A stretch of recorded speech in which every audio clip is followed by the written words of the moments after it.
जीभ दाताखाली आली म्हणून आपण दात तोडत नाही. स्वयंसेवक मुसलमानांमध्ये जाऊनही काम करतायत. सरसंघ चालकांचं हिंदू मुस्लिम एकतेवर भाष्य. आपण 75 वर्षांचा झालो. संघ सांगेल तेव्हा निवृत्ती घेणार. सरसंघ चालकांनी दिले निवृत्तीचे संकेत. उद्धव ठाकरे पुन्हा विधान परिषदेवर जाण्याची शक्यता. संख्याबळाच्या कमतरतेमुळे मबियाची कोंडी. विधान परिषदेच्या 9 जागांसाठी मेमध्ये होणार निवडणूक.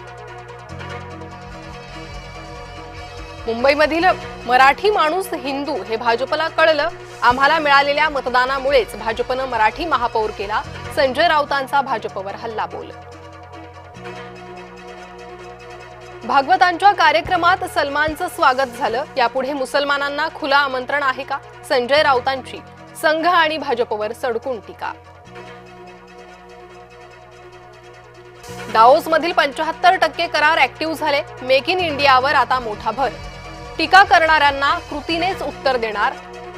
सुप्यातील सभेतून फडणवीसांचा टोला.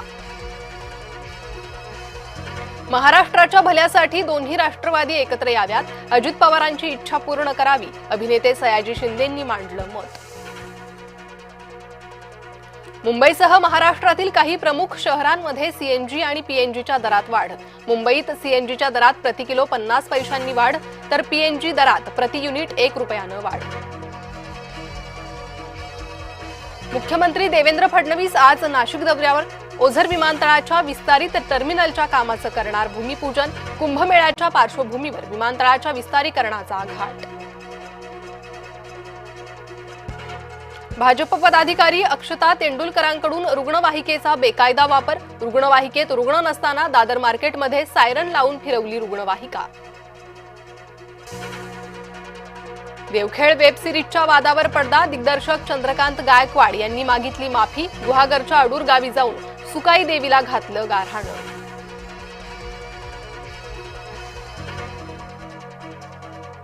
देवखेड वेब सिरीजचा वाद सुरूच. आशिष शेलारांची देवखेडवर बंदी घालण्याची मागणी. मुख्यमंत्री फडणवीसांना पत्र लिहून केली बंदीची मागणी. मुंबईकरांनो, पाणी जपून वापरा. मंगळवारी 14 तास पाणी पुरवठा राहणार बंद. वांद्रे पश्चिमेतील जलवाहिनी दुरुस्तीच्या कामासाठी निर्णय.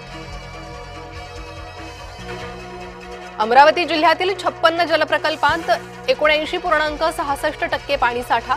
गेल्या वर्षी याच कालावधीत सुमारे 84% पाणीसाठा. यंदा पाणीसाठ्यात जवळपास 13% घट. 10वी-12वीच्या परीक्षांसाठी परीक्षा केंद्राबाहेर जमावबंदी लागू. कॉपीमुक्त वातावरणात पार पडण्यासाठी निर्बंध. परीक्षा केंद्रांच्या 100 मीटर परिसरात जमावबंदी.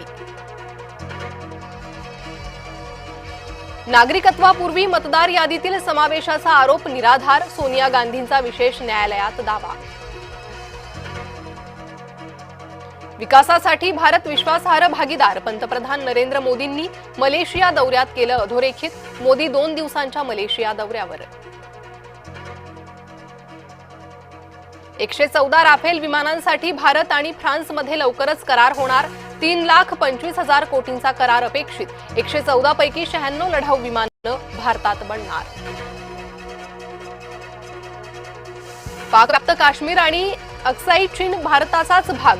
अमेरिकेनं केलं मान्य. भारताचा नकाशा स्वीकारून अमेरिकेनं नकळत दिला चीन पाकला संदेश.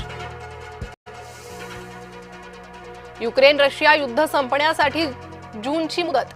अमेरिकेची दोन्ही देशांना मुदत. राष्ट्राध्यक्ष झेलेन्स्कींची माहिती. सुदानमध्ये ड्रोन हल्ल्यात 24 जण ठार. एका निमलष्करी गटाकडून ड्रोन हल्ला. सूत्रांची माहिती. चंद्रपुरातील शेतकऱ्यानं सरकार पुढे पसरले हात. रोशन कुळेंची सरकारकडे आर्थिक मदतीची मागणी. अंडर 19चा विजेता भारतीय युवा संघ मायदेशी परतणार. कर्णधार आयुष म्हात्रेसह सहकाऱ्यांचं मुंबईत होणार जल्लोषात स्वागत.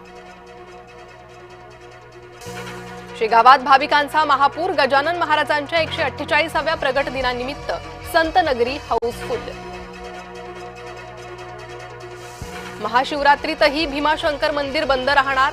भाविकांच्या सुरक्षेसाठी दर्शन राहणार बंद.